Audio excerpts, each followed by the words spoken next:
Master মশাই, শেষমেশ সেটাই সাব্যস্ত করলে, মেয়েটা বিয়ে দিয়ে দিলে। মাস্টার মশাই, আপনিও জানেন, আমিও জানি, আমাদের গ্রাম বাংলার মেয়েদের পরিণতি সব একই। সবই বুঝি, কিন্তু তোমার মেয়েটা যে রত্ন, মাধ্যমিকে এরকম নম্বর কজন পায়, আর সেখানে তুমি 16 বছর পেরিয়ে আর হচ্ছে না হতে মেয়েটাকে বিয়ে দিয়ে দিচ্ছ। আর কোনো উপায় নেই মাস্টার মশাই, কন্যা সন্তানের জন্ম যখন দিয়েছি, তাই চক্ষু লজ্জা এবং মান বাঁচাতে আমার পিতা হিসেবে এই কর্তব্যটা করা উচিত বলে আমার মনে হয়েছে। কিন্তু আইনেরও তো একটা ব্যাপার আছে। 18 বছরের নিচে মেয়ে বিয়ে দেওয়া যে বেআইনি, সেটা তোমার নিশ্চয়ই জানা নয়। গ্রামের কয়েকটি ঘর ছাড়া তো আর কেউ জানে না। আমার মনে হয় না খুব একটা অসুবিধা হবে। এছাড়া কাল সকালে তো মেয়ে পাড়ি দেবে কলকাতা শহরের উদ্দেশ্যে। ঠিক আছে, যা ভালো বুঝো করো।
সর্বনাশ হয়ে গেছে।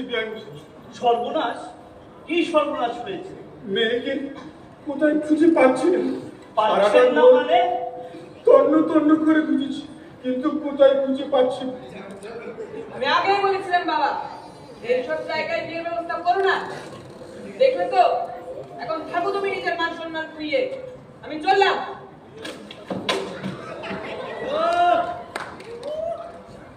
আপনারা আপনারা এই কাজটা না করলেও পারতেন।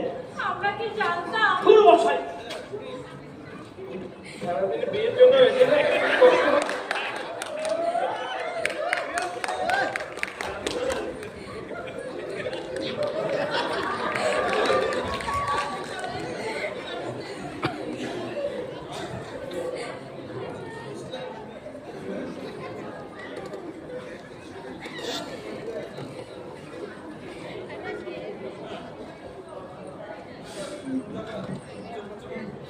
আজ থেকে আমার কোনো মেয়ে নেই এবং কোনো দিন ছিল না।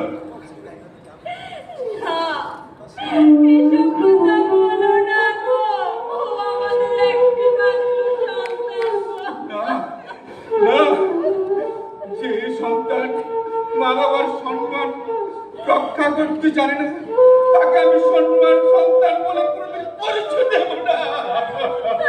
এসব কথা বলো না।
উঠো, উঠো। আচ্ছা আচ্ছা তুই কি চাস বলতো? আমি কি করতে পারি তোর জন্য? স্যার, আপনি শুধু আমার পড়াশোনার ব্যবস্থাটুকু করে দিন। আমার কাছে যেটুকু গয়না আছে ওইটুকু দিয়ে আমি শহরে কোথাও থাকার ব্যবস্থা করে নেব। ঠিক আছে, দাঁড়া একটু দাঁড়া, আমি দেখছি।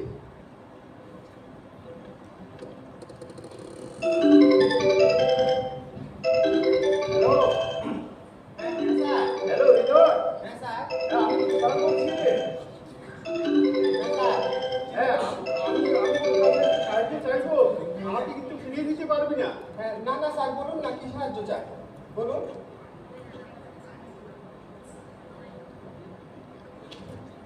আচ্ছা ঠিক আছে, তাহলে এখন রাখছি। হ্যাঁ স্যার, ঠিক আছে, পাঠিয়ে দেন কিন্তু। পরে কথা বলবো, হ্যাঁ?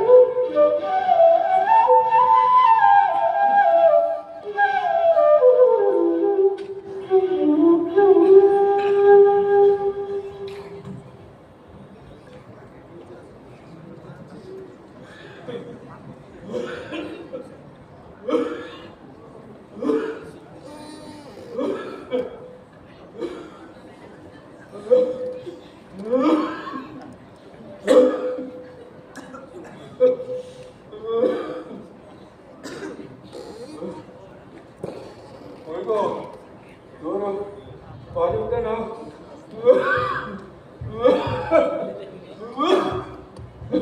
আমাকে আমাকে এক গ্লাস জল দাও।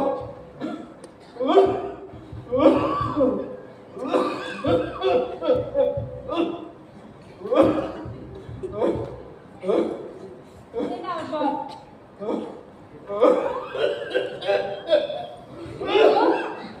কতদিন ধরে তোমাকে বলছি একটা ডাক্তার দেখাও, তোমার হাঁপানির টানটা না দিন দিন বেড়েই যাচ্ছে।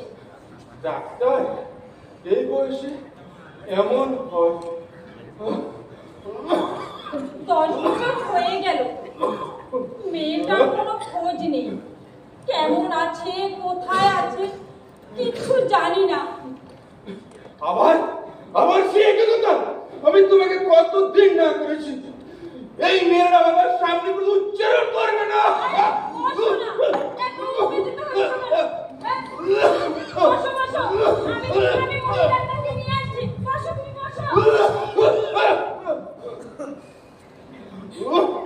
চলো চলো, এটা কি হচ্ছে? আসুন আসুন আসুন। দেখুন তো কি হয়েছে।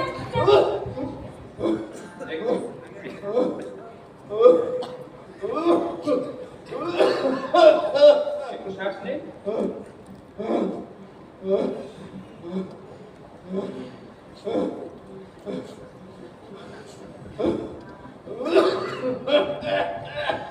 দাদা, আপনাকে আমি আগেও বলেছি আমাদের এখানে ভালো ট্রিটমেন্ট নেই। আপনাকে একটু আগত কলকাতা যেতে হবে, এখানে ভালো চিকিৎসা করতে পারছি না। ঠিকঠাক ওষুধ নেই, ফ্যাসিলিটি নেই ওই রকম আমাদের এখানে। আমি ওকে কতবার বলছি চলো না একবার যাই।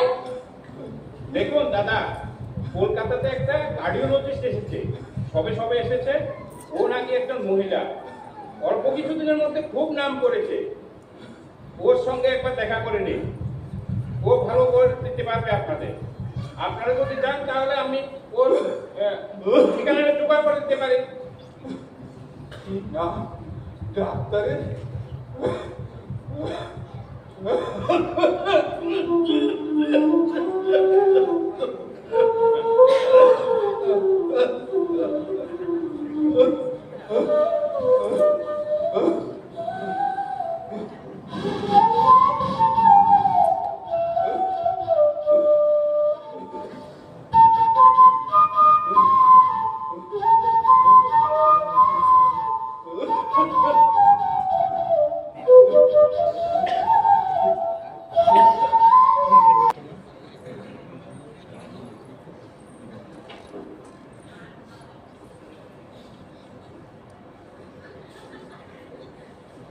বাকি ওষুধগুলো দিয়েছি, সেগুলো খেয়েছে? খেয়েছে? ঠিক আছে। বাকি ঠিক আছে? হ্যাঁ ম্যাম, ভালো আছো? ম্যাডাম, নেক্সট পেশেন্টকে কি লিখে দেবো?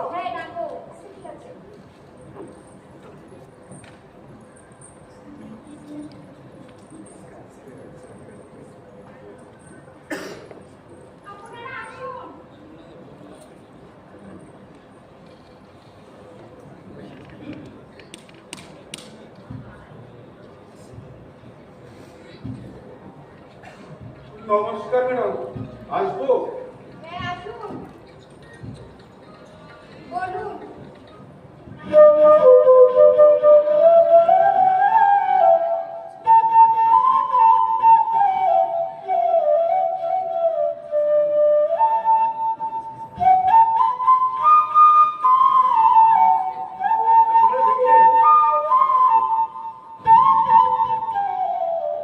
আপনারা দেখলেন এভাবে আমাদের সমাজের কত নাবালিকা পরিস্থিতির শিকার হয়ে যে হারিয়ে যাচ্ছে। তবে কেউ কেউ এর মধ্যে অদম্য ইচ্ছায় ও মনের জোরে তারা কিন্তু নিজেকে প্রতিষ্ঠিত করতে পারছে। তাই তো সেই দিনের নয়না যে বিয়ের আসর থেকে পালিয়ে এসেছিল, আর সে ডাক্তার নয়না হতে পেরেছে। এভাবে আমাদের সমাজে নয়নারা যত এগিয়ে আসবে ততই আমাদের মঙ্গল।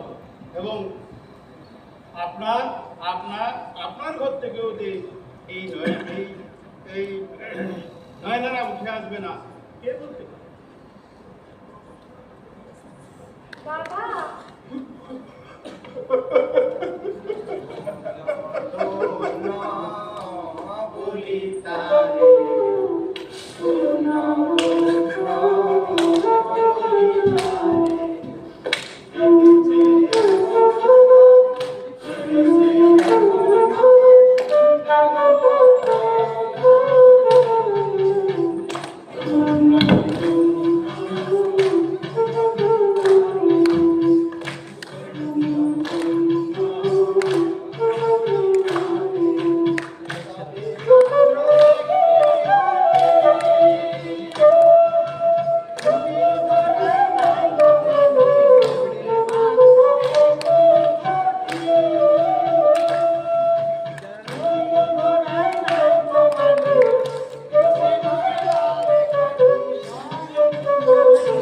এর সাথে শেষ হলো আমাদের প্রথম নাটক বাল্য বিবাহ।